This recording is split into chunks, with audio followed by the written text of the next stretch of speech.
하나님의 말씀 함께 공부하겠습니다. 열왕기하 6장 8절에서 23절까지 한 절씩 교독하겠습니다. 열왕기하 6장 8절에서 23절, 구약성경 569페이지입니다. 구약성경 569페이지, 열왕기하 6장 8절부터 23절 한 절씩 교독합니다. 제가 먼저 8절 공부하겠습니다. 그때에 아람 왕이 이스라엘과 더불어 싸우며 그의 신복들과 의논하여 이르기를 우리가 아무데 진을 치라 하였더니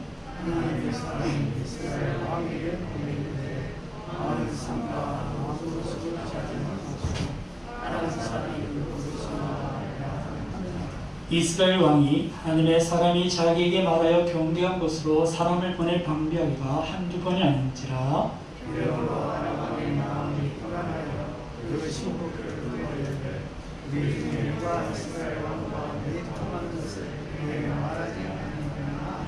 그 신복 중에 한 사람이 이르되 우리 주 왕이여 아니로소이다. 오직 이스라엘 선지자 엘리사가 왕이 침실에서 하신 말씀을 이스라엘 왕에게 고하나이다 하는지라. 왕이 이르되 너희는 가서 엘리사가 너희 나보라. 내가 사람을 보내어 그를 잡으리라. 왕이 내게 이르되 보라 그가 원하이도다 하니라. 왕이 이에 말과 병거와 많은 군사를 보내매 그들이 밤에 가서 그 성읍을 에워쌌더라. 군사와 말과 병거가 성읍을 에워쌌는지라. 내 사원이 엘리사에게 말하되 내 주여 이거 어찌하리까. 대답하되 두려워하지 말라. 우리와 함께한 자가 그들과 함께한 자보다 많으니라 하고 여호와의 이르되 여호와여 원하건대 그의 눈을 열어서 보게 하옵소서. 여호와께서 청년의 눈을 여시매 그가 보니 불나가 불교가 산에 가득하여 엘리사를 불렀더라. 아람 사람이 엘리사에게 내려오매 엘리사가 여호와께 기도하여 이르되 원하건대 저 무리의 눈을 어둡게 하옵소서며 엘리사의 말대로 그들의 눈을 어둡게 하신지라. 엘리사가 그들에게 이르되 이는 그 미련하여 이는 그 성읍도 아니니 나를 따라와 내가 너희를 인도하여 너희가 찾는 사람에게로 나아가게 하고 그들을 인도하여 사마리아에 이르리라. 사마리아에 들어갈 때에 엘리사가 이르되 여호와여 이 무리의 눈을 열어서 보게 하옵소서 하니 여호와께서 그들의 눈을 여시매 그들이 보니 자기들이 사마리아 가운데 있더라. 이스라엘 왕이 그들을 보고 엘리사에게 이르되 내 아버지여 내가 치리까 대답하되 치지 마소서. 칼과 활로 사로잡은 자들인들 어찌 치리까. 떡과 물을 그들 앞에 두어 먹고 마시게 하고 그들의 주인에게로 돌려보내소서 하는지라.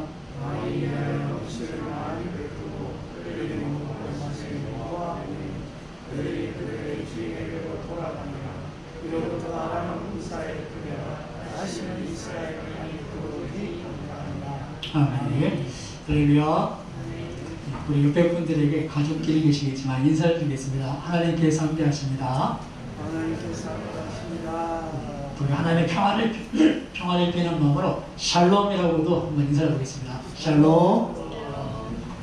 오늘은 지난주 우리가 하나님 평안에 이어서 오늘은 평안을 얻게 하는 눈이라는 제목으로 우리의 영적인 안목, 또 영적인 눈에 대해서 오늘 말씀을 살펴보도록 하겠습니다.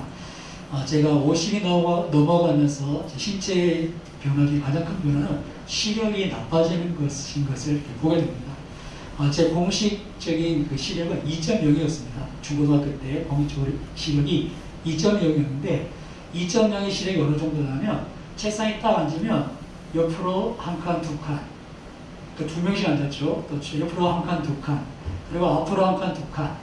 보통 5분 달려서 이 앞으로 있는 모든 애들의 시험 답안지가 보입니다. 오늘 볼 게 없지만 다 보여요. 그 정도로 눈이 좋았습니다. 그러니까 눈이 나쁜 걸 몰랐었는데 작년부터 이렇게 약간 이렇게 눈이 어리어리하면서 새벽에 이 성경을 보면 그 이름이 약간씩 헷갈려 보이고 또 뭐 그런 애들이 있고 신호등이 운전하다 보니까 저 멀리에 제가 좌회전 가야 되는데 지금 직진 좌회전 같이 온 건지 아니면 지금 직진이라서 내가 빨리 가서 좌회전 들어가야 돼. 이 구분이 안 되더라고요. 그래서 이 안경을 써야 되겠다. 이렇게 해서 작년에 안경을 이렇게 맞추게 됐습니다. 안경 끼다 보니까 얼마나 불편한지 이 마스크 끼고 이렇게 안경 끼니까 부어지는 거예요. 옛날에 라면 먹는 층을 많이 놀렸었는데 이게 이런 마음이구나 그런 생각도 해보게 됩니다. 이렇게 눈이 나쁘면 많이 불편한데요. 근데 여러분 우리에게는 육신의 눈뿐 아니라 영적인 눈도 있는 줄 믿습니다. 근데 이 영적인 눈이 어두우면 단순히 불편한데 그치지 않아요. 이 영적인 눈이 어두워지면 하나님의 평안을 누릴 수 없습니다. 하나님이 주시는 복을 받을 수도 없고 더 심해지면 하나님께서 보여주신 것을 보지 못하면 세상 걸 보게 되고 결국 하나님과 원수가 되는 세상과 버타고 세상과 짝해서 하나님과 원수가 되어서 심판에 이르게 되는 그런 무서운 결과를 초래하게 됩니다. 그런 면에 있어서 우리가 이 영적인 눈으로 정말 이 세상을 바라보는 것, 우리가 영적인 안목을 갖는 것은 매우 중요한 일이죠. 그래서 성경을 보시면 보는 것에 대해서 매우 강조하고 있는 것을 알 수 있습니다. 창세기 3장에 보시면 아담과 하와가 타락하는 선악과를 떠먹는 사건에 가장 중요한 단어 중에 하나가 하와가 눈을 들어 선악과를 바라보는 겁니다. 보게 되면 마음이 가죠. 견물생심. 마음이 가면 벌써 끝이 난 겁니다. 마음을 빼앗기면 끝이 난 거죠.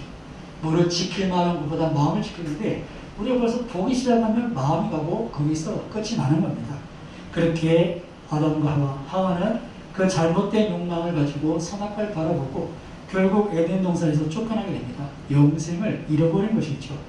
창세기 6장에 보시면 노아 시대에 하나님의 심판 전에 이 세상을 설명하는데 이렇게 설명을 시작합니다. 하나님의 아들들이 사람들의 딸들의 아름다움을 보고 여기서 문제가 시작된 겁니다. 여러분 세상에는 죄가 있습니다. 에덴에서 쫓겨난 인류가 왔는데 주님 다시 오실 때까지는 이 땅에 죄가 있을 겁니다. 근데 소망이 있습니다. 뭡니까?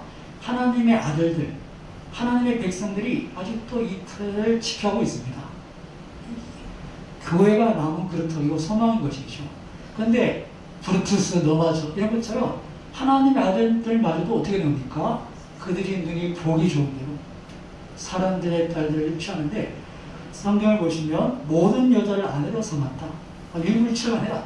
모든 여자 눈에 보고 좋으면 다 이렇게 아내를 삼는 겁니다.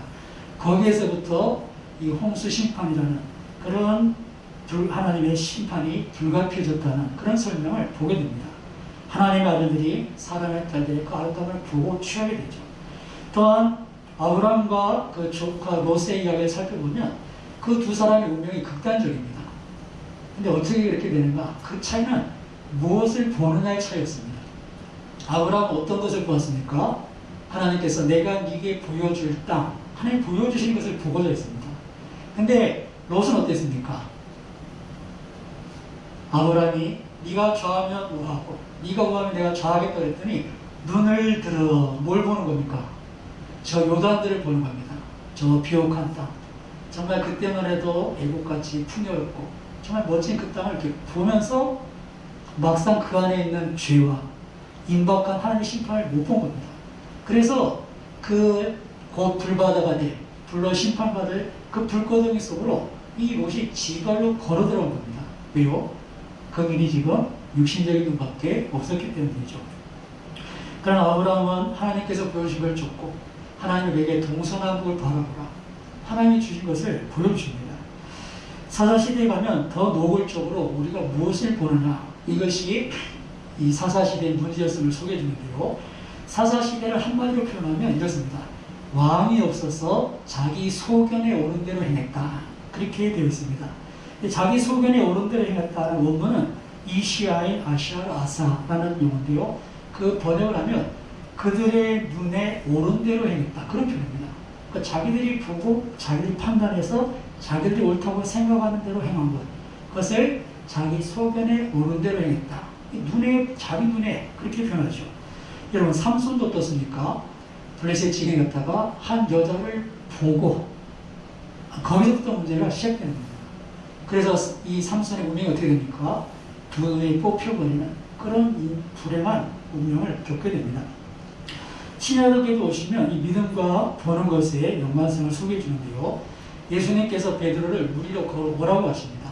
베드로가 처음에는 뛰어내려서 첨벙첨벙 물 위를 잘 걷습니다. 근데 왜 바다로 빠져들어갑니까? 마태복음 14장에 보시면 바람을 보고, 주님을 보고 가야 되는데 바람을 보니까 두려움. 그래서 물속에 빠져간다고 우리 성경 우리에게 기록해 줍니다. 바람을 보고 무서워하는 것. 사도 바울도 회심하기 전에 그의 눈에 비늘이 있을 때는 예수가 그리스도인지 못 알아봤습니다. 그래서 인간적인 열심에 교회를 핍박을 당했습니다. 다메섹까지 예수 믿는 사람 붙잡으러 갔다가 그 노상에서 주인을 만나고, 그리고 아나니아의 길을 통해 눈에 비늘이 벗겨진 후에야 예수가 그리스도심을 깨닫고 복음 일꾼이 되죠. 그러나 그 전에 그의 행각은 자신의 거였죠. 내가 죄인 중에 그리스도였다. 그가 제대로 보지 못하니까, 영적인 눈이 가려져 있으니까 예수가 그리스도심을 모르니 핍박자가 되고 죄인의 괴수가 되었던 것입니다. 요한계시록에 가시면 7 교회에 대한 이야기가 있는데요. 그 중에 마지막 라오디게아 교회를 보면 이런 말씀이 있습니다. 그들 스스로는 나는 부자다, 부유해서 부족한 것이 없다, 자기를 그렇게 보고 있는 거예요. 근데 주님 뭐라고 하십니까? 네가 얼마나 가련한지, 네가 눈먼 것을 안약을 사서 보게 하라. 안약을 사서 좀 봐라. 제대로 좀 봐라. 보는 것에 대해서 말씀하십니다. 이처럼 예수님께서 눈이 몸에 등불이라고 말씀하셨듯이 보는 것은 매우 중요합니다. 우리가 이 보는 것, 단순히 그냥 눈에 비춰지는 것, 내 생각에 머무는 것이 아니라 우리가 이것을 통해서 우리의 삶의 방향이 바뀌게 되고, 결국 그 삶의 방향이 바뀌면 영원한 운명이 바뀌기 때문인 것이죠. 그래서 저는 오늘 이런 영적인 눈, 안목에 대해서 왜 이런 안목을 가져야 되는가, 왜 이런 눈을 떠야 하는가에 대해서 오늘 본문의 몇 가지 유익들을 한번 살펴보면서 그 말씀을 나누고자 합니다. 먼저 오늘 본문의 말씀을 보시면 왜 우리가 이런 영적인 눈을 떠야 되는가, 왜 우리가 이런 영적인 시각을 가져야 되는가. 그 첫 번째 이유는 우리가 지금 처한 상황이 어떤 상황인지를 바르게 판단하고 분별하고 이해할 수 있기 때문입니다. 우리가 이런 영적인 감각, 눈이 있어야만 이 상황이 어떤지를 바로 볼 수가 있죠. 오늘 15절에서 17절에 보시면 이런 말씀이 있습니다. 우리 15절에서 17절까지 말씀을 같이 한번 독독해 보겠습니다. 하나님의 사람이 일찍 일어나가서 보니 군사와 말과 병거가 성읍을 에워쌌는지라. 그의 사환이 엘리사에게 말하되 내 주여 우리가 어찌하리까 하니 대답하되 두려워하지 말라. 우리와 함께한 자가 그들과 함께한 자보다 많으니라 하고 기도하여 이르되 여호와여 원하건대 그의 눈을 열어서 보게 하옵소서 하니 여호와께서 그 청년의 눈을 여시매 그가 보니 불말과 불병거가 산에 가득하여 엘리사를 불렀더라. 아멘. 오늘의 말씀은 북쪽 이스라엘의 역사에 관한 말씀입니다. 엘리사가 활동하던 그 시대인데 이 아람과의 전쟁이 계속되는데 하나님께서 엘리사를 통해서 이 아람의 국방 비밀을, 그들의 계획을 이렇게 미리 알려주셔서 이런 조치를 다 취하게 하니까 이 아람이 골치가 아픈 거예요. 어떻게든 이스라엘을 쳐서 이렇게 뭔가 해보려고 하는데 어떤 방법도 통하지 않는 거예요. 그 아람을 한참 생각해 보니까 야, 이거 간첩이 있다. 이거 우리 속에 누군가 내통하지 않으면, 아니 어떻게 이렇게 우리가 은밀히 이야기하는 걸 다 알고 미리 가서 방배받고 또 이렇게 피해가는가. 그래서 어느 날 신하들 다 불러봅니다. 11절 보시면 아람 왕의 마음이 불안해요. 야, 이러다가는 이거 뭐 도리 우리가 당하게 생겼거든요. 신하들한테 얘기합니다. 누가 이스라엘 왕과 내통하는지 밝혀내자. 그랬더니 신하들 중에 이스라엘의 엘리사라는 선지자에 대해서 아는 사람이 이렇게 얘기합니다.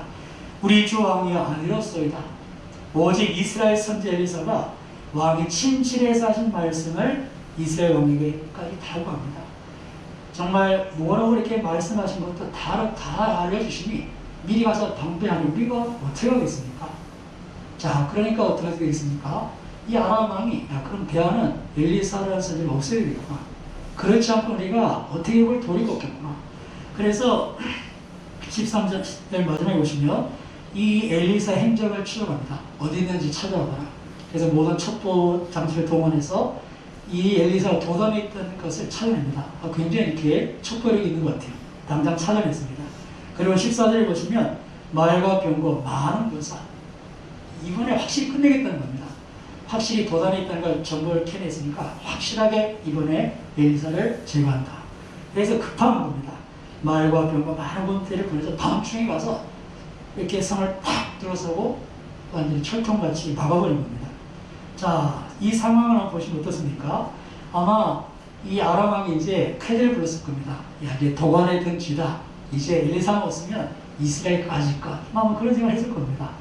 그런 상황들이 지금 놓여진 거죠. 그리고 그런 상황들은 누가 봐도 야, 이거 정말 절체절명의 위기다 하는 것을 공감할 수밖에 없는 그런 상황입니다. 그래서 15절에 보시면 하나님의 사람 엘리사의 사환이 아침에 일어나서 보니까 나가서 보니까 뭐가 있는 겁니까? 밤새 아무 일 없이 푹 잤는데 자고 일어나니까 성 주변에 새까맣게 아람 군사가 깔린 겁니다. 이건 뭐 쥐가 한 마리 못 빠져나갈 정도로. 야, 이건 정말 이건 큰일 난 거예요. 도단성은 사마리아가 이제 수도고 도단성은 이렇게 약간 변방이죠. 이 아람 군대가 작정을 하고 쳐들어온 겁니다. 이 도단 성 그죠? 그 상황을 파악해서 확실히 없앤다. 이번에 다음 기회는 없다. 확실히 없앤다. 그러니까 정말 철저하게 준비를 해서 놓고 이제 아침에 밝아서 전쟁이 시작되면 이 도단성은 정말 무너져서 그 안에 엘리사는 죽을 수밖에 없는 그런 상황입니다. 딱 사원에 와서 보니까 이건 정말 끝장난. 그래서 15절에 보시면 그 사원이 탄식하는 소리를 들을 수 있는데요. 15절 같이 한번 다시 봉독해 보겠습니다. 하나님의 사람의 사원이 일찍 일어나서 나가 보니 군사와 말과 병거가 성을 에워쌌는지라. 그의 사원이 엘리사에게 말하되 내 주여 우리가 어찌하리까 하니. 아멘. 성경을 보시면서 하고 이렇게 탄식하는 이 감탄사를 보기가 쉽지 않습니다. 그러니까 어떤 설명을 해주고 감정이 표현되고 있지만 그냥 이렇게 절망적인 탄식을 성경이 기록하는 경우 굉장히 드문 일이죠. 그러니까 이게 얼마나 절망적인 상황인 걸 우리가 알 수 있습니다.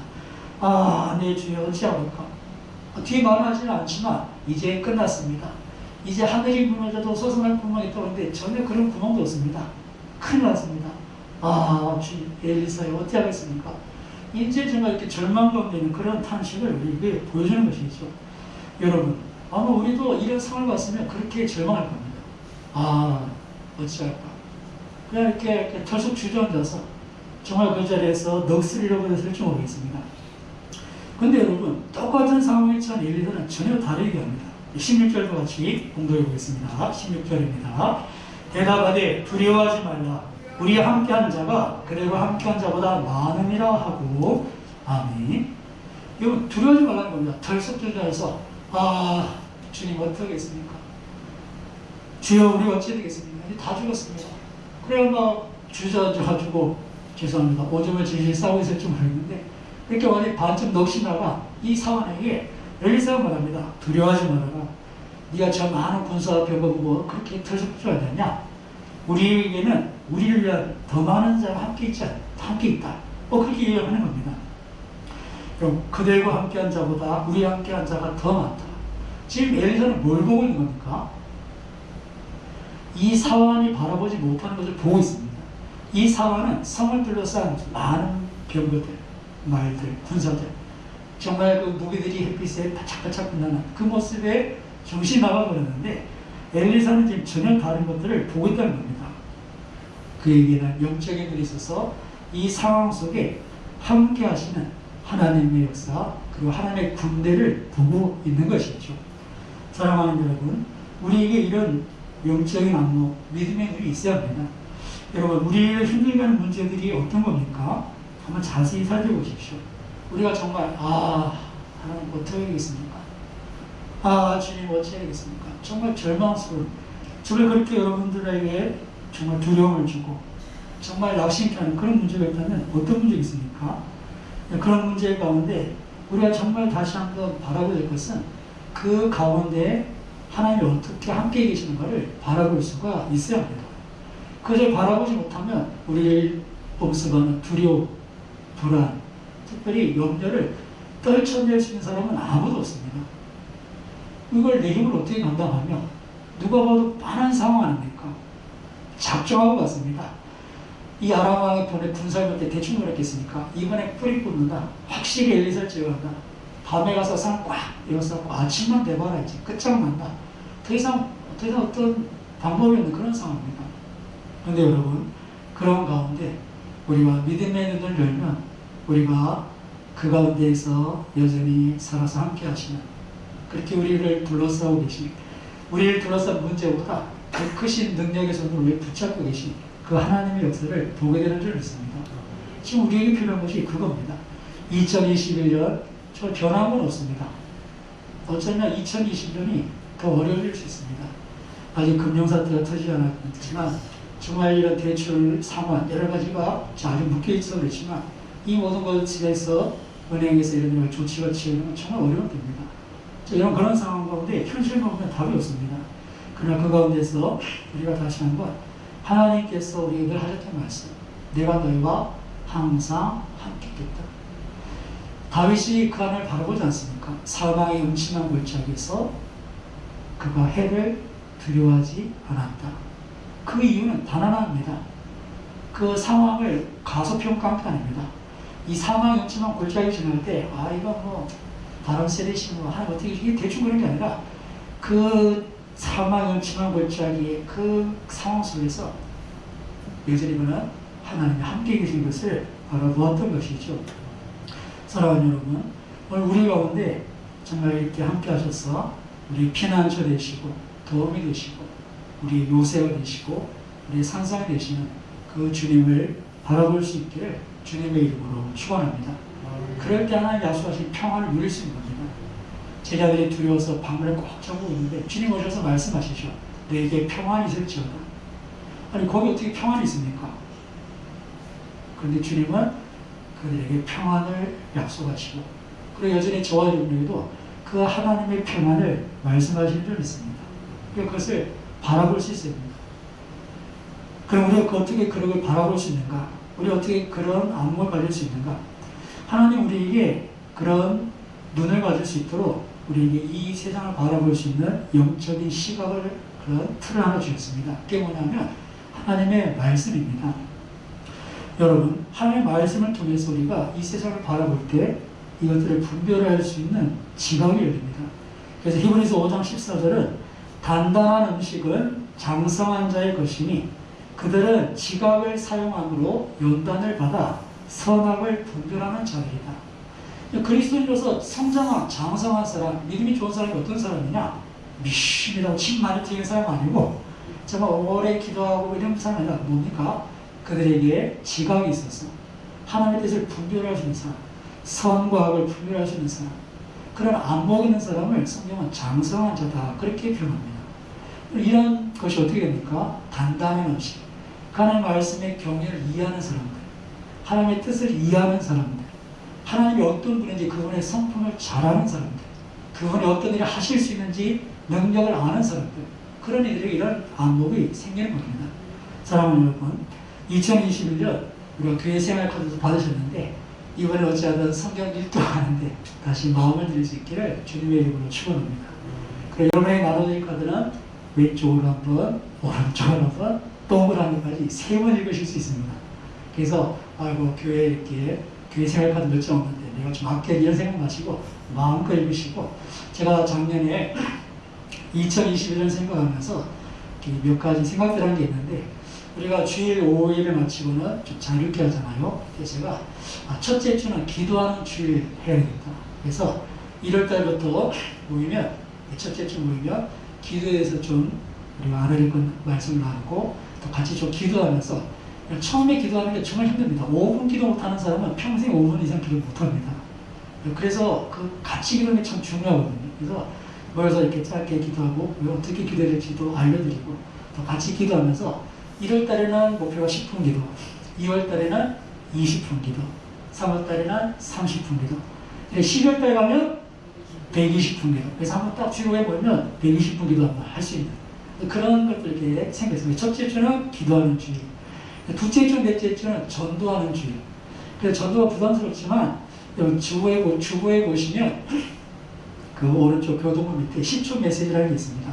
그런 메시지와 또 복음에 대한 간략한 이해, 제가 작년에 예심 성경에서 이렇게 배웠던 게 있는데, 이렇게 복음학교를 이렇게 가셔서, 이거는 뭐 모이는 게 아니라, 이런 좋은 자료들을 여기 집에서 매일 숙제하셔서, 이렇게 어디를 만나면 한 10초 동안에, 하나님 안 보이셔서 못 믿는다는 분이 많이 계시는데, 이 공중에 공기도 안 보이지만 숨소리만 알듯이, 스마트폰에 전파가 안 보이지만, 이 스마트폰을 보면 전파가 알 수 있지, 하나님을 만나보면 하나님 계신 걸 알 수 있다고. 꼭 예수 믿고 천국까지. 짧게 복음을 전할 수 있는 그런 훈련들을 해서 둘째 주, 넷째 주는 전도하는 주일. 그리고 셋째 주와 같죠. 이 셋째 주는 말씀 읽는 주일.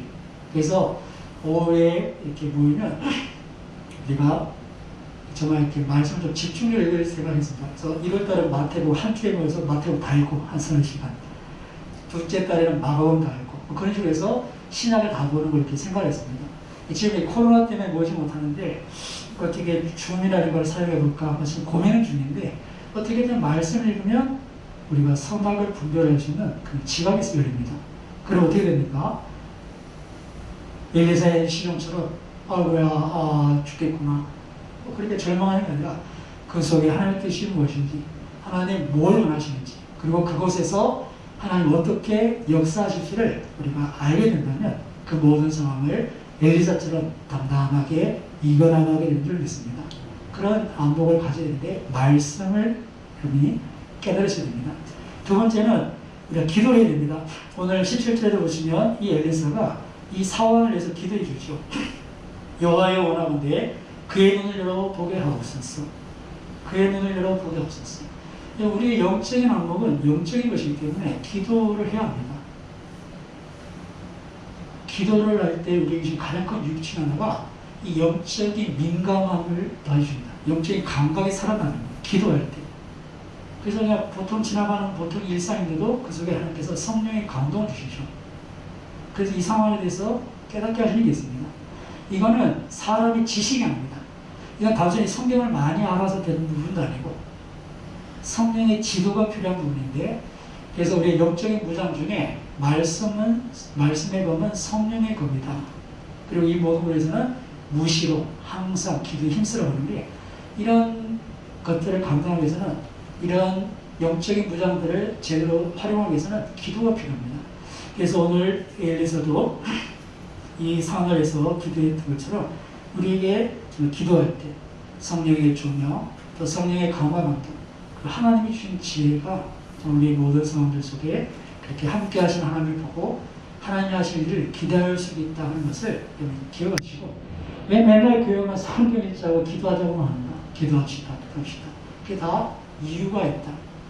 그렇게 우리 영이 깨어나고 우리가 제대로 봐야 우리가 장성한 분량에 잘해야 이 모든 것들 속에 평안을 누리고 그리고 그것들을 이겨나갈 수 있다는 것들을 기억하셔서 다시 한번 정말 기도하라.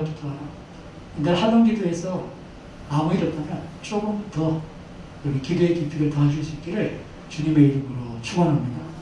기도 외에는 다른 방법이 없다. 그 말씀을 이렇게 했으면 좋겠고요. 이렇게 정말 이런 상황들을 분별하기 위해서 이 상황을 제대로 파악하기 위해서 영적인 안목이 영적인 눈이 필요합니다. 두 번째로 또 마지막 살펴볼 것은 우리가 이런 영적인 눈을 떠야 되는 이유는 그런 사건들 때문에 영적인 실체를 분별할 수 있기 때문입니다. 여러분 이런 어떤 상황을 이해하는 것도 중요하지만 이 상황의 이유를 이해하는 것도 중요하겠죠. 그리고 그 뒤에 눈에 보이지 않는 영적인 실체가 있다는 것들을 분별할 필요가 있는데요. 레이먼드 딜라드라는 학자는 이 엘리사의 사건을 소개하면서 그림자 놀이다 그렇게 비유합니다. 이 그림자 놀이는 그 앞에 이렇게 천을 대놓고 뒤에서 이렇게 인형 움직이면서 빛을 쏘면 어떻게 됩니까? 이 천에는 그림자만 보이겠죠. 뒤에는 있고 빛을 비추면 그것처럼 실제 드러나는 건 이렇게 그림자가 보이지만 실제는 뒤에 다른 게 뭔가 있다는 것이죠. 지금 아람과 이스라엘의 전쟁 이게 표면적으로 보이는 겁니다. 근데 그 뒤에는 치열한 영적인 전쟁이 있고 영적인 실체가 있다는 겁니다. 그렇게 이렇게 이 장면을 설명하는데요. 지금 우리가 이 배우고 있는 역사들을 잘 이해됩니다. 우리의 많은 삶 속에 그런 여러 가지 일들이 그냥 단순히 인간적인 생각에 그런 단순한 인과관계로만 설명되지 않습니다. 그 안에는 분명히 영적인 역사들이 있습니다. 우리를 살리시려는 성령의 역사가 있고 우리를 무너뜨리는 마귀의 역사가 분명히 있습니다. 그런 실체를 우리가 이해해야 되는데 이 영적인 눈, 이 안목이 없으면 전혀 그것을 분별할 수 없습니다. 그래서 어떻게 됩니까? 우리가 그런 상황 속에서 두려워하게 되고 불안해하게 되고 또 이 영적인 실체를 보지 못하면 이 표면적인 문제에 매이게 됩니다. 단순히 먹고 사는 문제, 아니면 대인관계, 거기에 그냥 매이는 거예요. 그 너머에 어떤 실질적인 영적인 문제가 있다는 것을 전혀 이해하지 못하면 이 문제는 영원히 풀 수가 없습니다. 이 문제는 영원히 풀 수가 없고요. 지금 어떻게 지나간 것 같지만 나중에 또다시 그 문제가 우리를 찾아옵니다. 또 힘들어지고 또 이걸 해결 못하고 그냥 어떻게 지나가지만 이게 덮어놓아도 되는 게 아니고요. 본질적인 문제가 해결되지 않았기 때문에 오늘 본문에 보시면 이 아람 군대의 눈을 멀게 해서 사마리아 성으로 이끌어가는 것을 보게 됩니다. 그때 아람 군대를 맞이하는 이스라엘 왕 얼마나 기분이 좋았겠습니까? 그동안 그렇게 우리를 괴롭혔던 적군이 눈이 멀어서 지금 우리야 이게 함정이 걸린 사마리아 성에 딱 들어왔으니 얼마나 좋습니까? 그래서 그가 엘리사에 이렇게 말합니다. 21절 같이 한번 봉독해 보겠습니다. 21절입니다. 이스라엘 왕이 그들을 보고 엘리사에게 이르되 내 아버지여 내가 치리까 하니 아멘. 자, 이스라엘 왕이 지금 뭡니까? 그들을 보고 자, 지금 이스라엘 왕이 보는 것도 딱 눈앞에 보이는 그림자입니다. 뭡니까? 우리의 원수가 우리를 치러왔다가 꼴 좋게 지금 우리에 갇혔다. 그래서 뭡니까? 아버지와 내가 치리까 두 번을 얘기하면서 굉장히 중요한 의미죠. 굉장히 이렇게 그가 흥분되어 있다는 걸 알 수 있겠고 이 아람 군대에 대한 적대감 당장 쳐 죽입시다. 그런 마음의 분노도 읽을 수 있는 그런 대목입니다. 여러분 지금 눈앞에 보이는 이 상황을 보면 그렇게 된 겁니다. 이 아람 군대 우리의 원수 저를 죽여버려야 되는데 근데 여러분 이들을 죽이고 그 다음 어떻게 되겠습니까? 아람 왕이 가만히 있겠습니까? 본격적인 전쟁이 시작되는 겁니다. 더 많은 군대를 보낼 수 있겠고 지금 힘이 약하면 다른 나라랑 동맹에서 올 수도 있습니다. 그러니까 이 상황이 어떻게 될지 몰라요. 지금 문제는 뭡니까? 지금 이 앞에 있는 적들을 죽이는 게 문제가 아닙니다. 이 아람이라는 본질적인 문제를 해결해야 되는데 지금 당장 눈앞에 보이는 건 잘 됐구나 없애야 되는데 내가 치리까 지금 이스라엘 왕에는 이거밖에 안 보이는 거예요. 근데 엘리사에게는 뭐가 보이겠습니까? 이게 문제 해결이 아닌 게 보이는 거예요. 하나님의 뜻이 문제가 보이는 거예요. 그래서 뭐라고 대답합니까? 엘리사가 정말 이해할 수 없는 이야기를 합니다. 우리 22절 같이 봉독해 보겠습니다. 대답하되 치지 마소서. 칼과 발로 사로잡은 자들을 어찌 치리까? 떡과 물을 그들 앞에 두어 먹고 마시게 하고 그들의 주인에게로 돌려 보내소서 하는지라. 아멘. 아니 우리가 전쟁에서 잡아 풀어도 이렇게 마구 죽이진 않을 텐데 지발로 돌아온 사람을 어떻게 죽일 수 있습니까? 떡도 먹여주고 그리고 물도 먹여주고 돌아가는데 지쳐서 쓰러지지 않도록 괜히 우리 경내에 머물면서 아이고 집에 못 가겠습니다 한 푼 버티십시오 이러지 않도록 집에 잘 돌아가도록 잘 먹여 보냅시다. 그렇게 얘기를 하는 겁니다. 그럼 이게 참 이해가 되십니까? 지금 우리를 죽이려고 그들에게서 가장 큰 장인 엘리사의 제가 갖고 밤중에 그렇게 막 쳐들어왔었는데 그들을 돌려보내자는 겁니다. 근데 감사하게 이스라엘 왕이 그 말을 받아들입니다. 그리고 놀라운 결과가 있는데요. 우리 23절 마지막 같이 봉독합니다. 왕을 위하여 음식을 많이 베풀고 그들이 먹고 마심에 놓아 보내니 그들이 그들의 주인에게로 돌아가니라. 이로부터 아람 군사의 부대가 다시는 이스라엘 땅에 들어오지 못하니라. 아멘. 근본적인 문제가 해결되는 거예요. 근본적인 문제가 아람 군대가 다시는 안 쳐든다는 겁니다. 또 뭐가 중요합니까? 당장 눈앞에 아람 군대를 죽이는 게 중요합니까? 이걸 어떻게 할지 몰라요. 이 그림자는 이것은 중요한 게 아니에요. 이 면의 실체적인 것들을 분별해야 되는데 이스라엘 왕에는 그게 안 보이는 거예요. 내가 치리까 이거밖에 안 보이지만 엘리사에게는 실체가 보이는 거예요. 그래서 어떻게 되는지 아는 거예요. 그리고는 그들을 돌려보냈을 때 이로부터 아람 군사의 부대가 다시는 이스라엘 땅에 들어오지 못합니다. 이런 결과가 도래한다는 것이죠. 사랑하는 여러분, 이것이 바로 영적인 안목, 이런 눈을 가게 될 분명한 이유인 것입니다. 우리가 당장 눈앞에 문제만 해결하고 하면 뭔가 될 것 같은데 결국 제자리입니다. 결국 제자리. 원인이 해결되지 않았기 때문에 결국 제자리입니다. 평생 이게 나를 힘들게 합니다. 평생 이 문제 때문에 앞으로 못 나가요. 그런 일 있지 않습니까? 내가 지난 것 어떻게 뭐 힘들었지만 지난 것 같은데 또 그 문제. 제가 말씀드리죠. 저와 여러분에게 시험거리는 100가지 이상 되지 않습니다. 우리의 삶을 힘들게 하는 건 어쩌면 10가지도 안 될 수 있어요. 혹시 이제 10가지 이상 내 인생을 그렇게 하는 문제가 있는 분 계십니까? 그런 분들에게 하나님의 크신 위로가 있기를 축복합니다. 10가지 아니에요. 2-3가지 때문에 힘들어요. 나머지는 그나마 그럴 때 살만한데 이 2-3가지가 있는데 이건 계속 반복이 돼요. 이게 안 끊어져요. 우리가 그 순간순간 땜빵 쳐내는데 이게 근본적인 해결이 안 돼요. 왜요? 문제를 직시하지 못하기 때문입니다. 인간적인 생각으로 보니까 그냥 내 지식과 내 판단에 그 하나를 보니까 이렇게 할까 저렇게 할까 이거 다 보이는데 이 그림자만 보면 답이 없는 거예요. 우리에게 필요한 것은 이 영적인 안목, 하나님이 주시는 지혜의 눈이 필요한 줄 믿습니다. 그렇기 때문에 엘리사는 이 모든 상황 속에서 초연합니다. 뭐 걱정도 없어요. 그 시종은 아하 하고 털썩히 잡아서 뭐 정신없이 이렇게 있는데 엘리사는 얘기합니다. 우리와 함께 하자가 더 많다. 걱정 말라는 거죠. 그리고 지금 당장 이스라엘 왕은 흥분해서 내가 치리까 막 그러는데 아이고 그러면 안 됩니다. 먹을 것 주고 평안히 돌려보내십시오. 그것이 근본적인 문제의 해결이 된다는 것입니다. 사랑하는 여러분, 우리가 어떤 눈을 가졌냐에 따라서 이 엘리사와 같이 이런 상황들을 이렇게 근본적으로 해결해 갈 수 있는가 하면 그렇지 못하면 엘리사의 시점처럼 이스라엘 왕처럼 정말 그 속에 주저앉든지 좀 아니면 때가 됐구나 내가 치리까 흥분하고 그렇게 지나갈 수 있습니다. 근데 그것은 근본적인 문제 해결이 아니라는 거예요.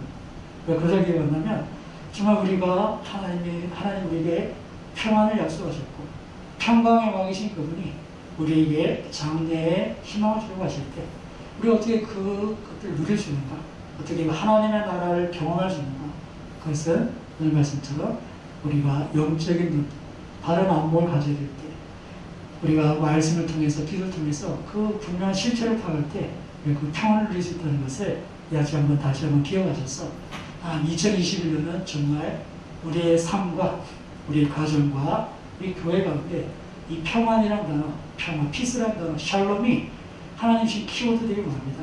그래 이것을 이제 다시 한번 하나님의 말씀을 가까이 하고 기도하면서 성령의 지도, 그 영적인 감각들을 키워가야 합니다. 주님에게 우리가 봐야 할 것을 볼 수 있는 그 안목을 주시옵소서.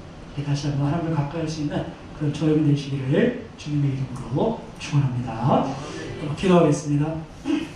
하나님, 우리의 눈에 비늘을 벗겨주시옵소서.